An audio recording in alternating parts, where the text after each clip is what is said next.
Le plus grand rendez-vous de l'économie agricole en Afrique de l'Ouest a débuté ce vendredi.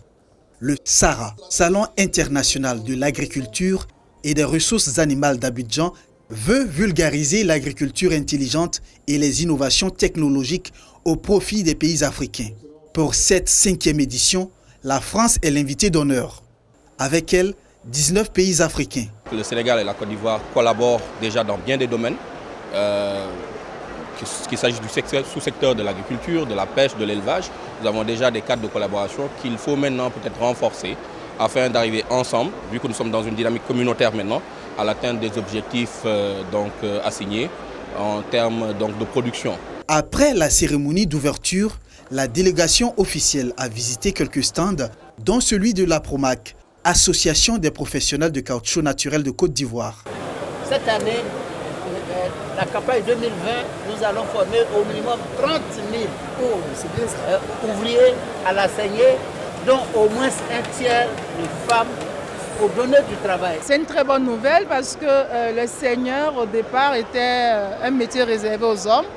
Donc savoir que nous aurons des femmes qui pourront saigner les VA ne peut que nous réjouir et nous encourageons la Promac à continuer et nous allons suivre de très près ce projet.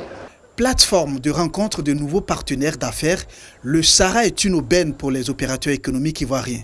François Assovier valorise un fruit bien connu des Ivoiriens, l'amandier des tropiques ou encore cocoman. L'avantage de la culture de l'amandier des tropiques, c'est qu'il donne un revenu aux producteurs et il règle un problème sur le couvert végétal.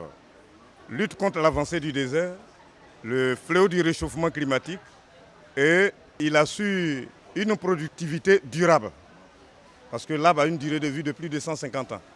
À partir du fruit, nous avons sorti plus de 16 produits. La noix même que le paysan récolte, il peut au moins vendre 3 fois dans l'année. Et une fois acheté, transformé à nos ateliers, nous sortons les 16 produits jusqu'à l'aliment de bétail et aux engrais organiques.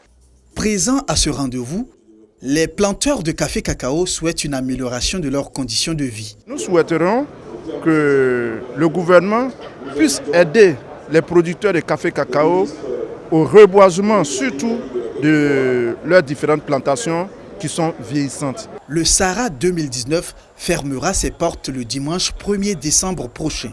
Plus de 300 000 visiteurs y sont attendus.